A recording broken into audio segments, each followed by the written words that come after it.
तनाव, moral story. इन हिंदी ये कहानी है तनाव के बारे में। इंसान तनाव में कोई भी काम अच्छे से नहीं कर सकता है। पुराने समय की बात है। एक राजा अपने राज्य में राज करता था। उसका राज्य बहुत खुशहाल था और राज्य में धन धान्य की कोई कमी नहीं थी। प्रजा और राजा खुशी से अपना जीवन जी रहे थे। लेकिन एक वर्ष उस राज्य में अकाल पड़ा और पानी की कमी के कारण फसलें सूखने लगीं।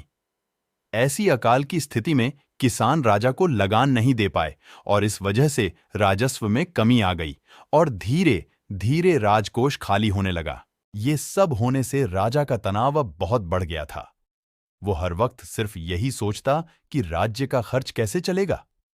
कुछ समय के बाद स्थिति सामान्य हो गई और अकाल का समय भी निकल गया, लेकिन राजा के मन में अभी भी अपने राज्य के लिए चिंता थी। राजा के दिमाग में अभी भी हर वक्त यही रहता कि अगर राज्य में पुनः अकाल की स्थिति आ गई तो क्या होगा। उसके अलावा भी वो दूसरी चिंता करता रहता, जैसे कि पड़ोसी राज्य का भय और मंत्रियों का षड्यंत्र आदि।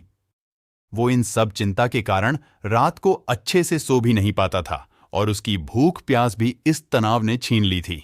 वो अपनी इस हालत से परेशान था।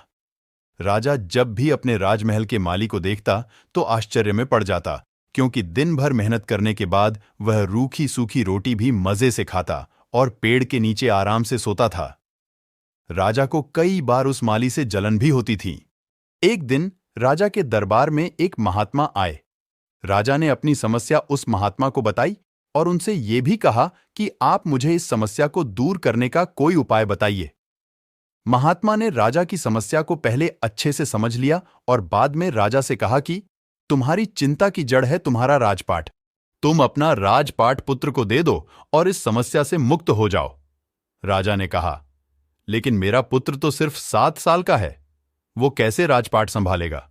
महात्मा ने कहा, तो फिर तुम अपना राजपाट मुझे दे दो और इस चिंता से मुक्त हो जाओ।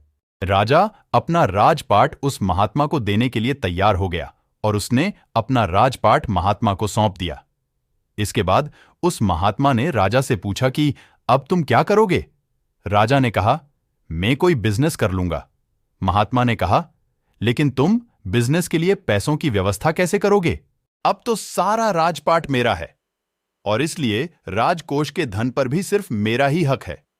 राजा ने कहा, कोई बात नहीं, मैं अब नौकरी कर लूंगा। महात्मा ने कहा, अगर तुम्हें नौकरी ही करनी है तो तुम्हें कहीं और जाने की कोई जरूरत नहीं है। तुम राजमहल में ही रहकर मेरी ओर से ये राजपाट संभाल लो और मैं अपनी कुटिया में ही रहूंगा। राजा ने कहा, अच्छा ठीक है। अब वो राजा महात्मा की नौकरी करते हुए राजपाट संभालने लगा और महात्मा अपनी कुटिया में चले गए।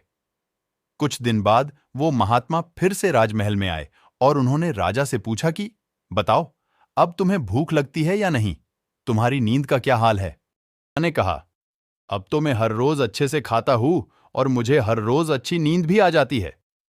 राजा ने महात्मा से पूछा कि मैं पहले भी राजपाट का कार्य करता था और अभी भी मैं वही कार्य करता हूं, तो फिर यह परिवर्तन कैसे।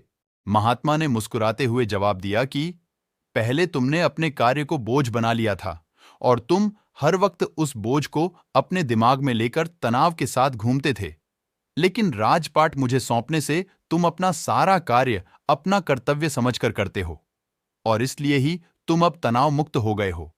मॉरल, अगर हम अपना काम बोझ समझकर करेंगे तो हमारा तनाव और भी बढ़ेगा, इसलिए हमें अपना काम अपना कर्तव्य समझकर करना चाहिए। अगर आपको हमारी स्टोरी तनाव, मॉरल स्टोरी इन हिंदी अच्छी लगी हो तो अपने दोस्तों के साथ भी शेयर कीजिए और कमेंट में जरूर बताइए कि कैसी लगी हमारी स्टोरी। अगर आपको कहानी अच्छी लगी हो तो वीडियो को लाइक करें और चैनल को सब्सक्राइब करें। आपका धन्यवाद।